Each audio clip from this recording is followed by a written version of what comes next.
चलिए अब IT sector की बात करते हैं सबसे पहले। हालांकि आज मेटल स्पेस में पहले बात करनी चाहिए, लेकिन नहीं, हम आईटी में करेंगे क्योंकि बहुत सारे लोग जो है वो इस सेक्टर में निवेशित है और बार बार सवाल भी पूछते हैं। तो आईटी में हमने एक डीप सेल ऑफ देखा। सेल ऑफ के बाद आज कुछ संभलते हुए हैं आईटी शेयर। आप HCL टेक को देखिए तो 3.5% ऊपर है। TCS में 3% का इजाफा देखने को मिल रहा है। परसिस्टेंट, इन्फोसिस, OFSS, LTI, माइंडट्री, टेक महिंद्रा सभी में 2 से 3% का, 4% का इजाफा देखने को मिल रहा है।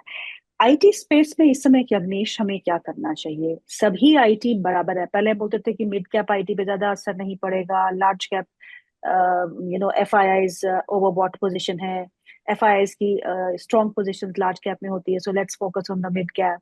पर अब ऐसा नहीं है, सब बराबर हो चुके हैं। और आज एक CLSA की रिपोर्ट भी आई है जहां पे उन्होंने कहा है कि आईटी शेयरों में जो है वो संभलते हुए कहीं ना कहीं दिखेंगे। तो ऐसे में आपका व्यू क्या बन रहा है? कोई ऐसा स्टॉक जो आपको बहुत पसंद है? आई डोंट नो, क्योंकि सब गिरे हुए हैं, कोई ना कोई तो पसंद होगा ही। तो काफी बिकवाली दिखी है। इंडेक्स में भी अगर देखें तो हायर हम्म। लेवल से करीबन 40,000 के लेवल से 39,000 के लेवल से हम 30,000 तक के लेवल्स हमने देख लिए ऑलमोस्ट, और 30,800 हम्म। के पास अभी एक बाउंस दिखा रहा है। So it's a hmm. Big sell off. कहीं ना कहीं ओवरसोल्ड टेरिटरी में इंडेक्स भी देखने को मिल रहा है। स्टॉक हम्म। स्पेसिफिक तो हम बहुत ही बड़े मुंह देखे हमने डाउन साइड पे। मगर हम्म। इंटरेस्टिंगली अगर किसी को पिक करना है यहाँ पे, तो मुझे लग रहा है दो स्टॉक ध्यान में रखने जैसे।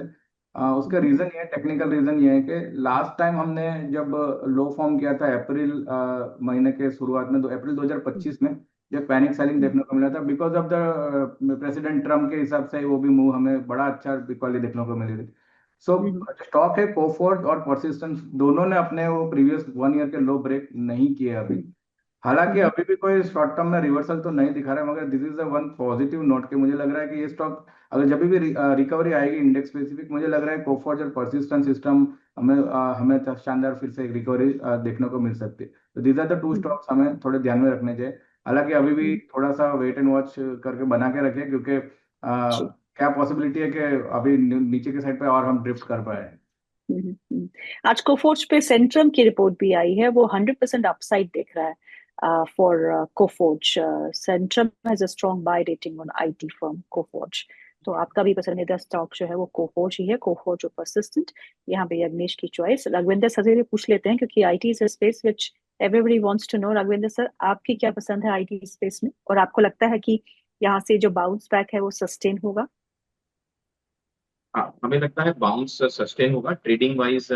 यहाँ पर अगर लेते हैं तो एक 7 से 8 से 10% का एक बाउंस पॉसिबल है।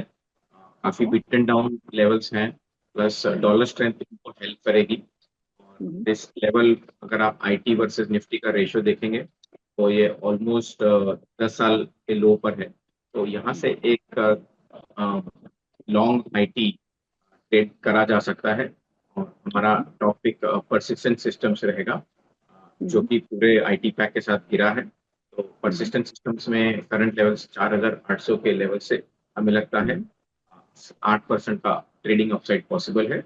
बट लॉन्ग टर्म व्यू अगर आप आईटी को इन्वेस्टमेंट होराइजन से अगर देख रहे हैं, तो हम अगले क्वार्टर की और अर्निंग्स देखेंगे, कमेंट्री सुनेंगे, और उसके बाद एक व्यू थोड़ा सा स्टेबिलिटी वाला बन पाएगा। बट हाँ, ट्रेडिंग के लिए attractive levels, persistent systems, trading by at current levels.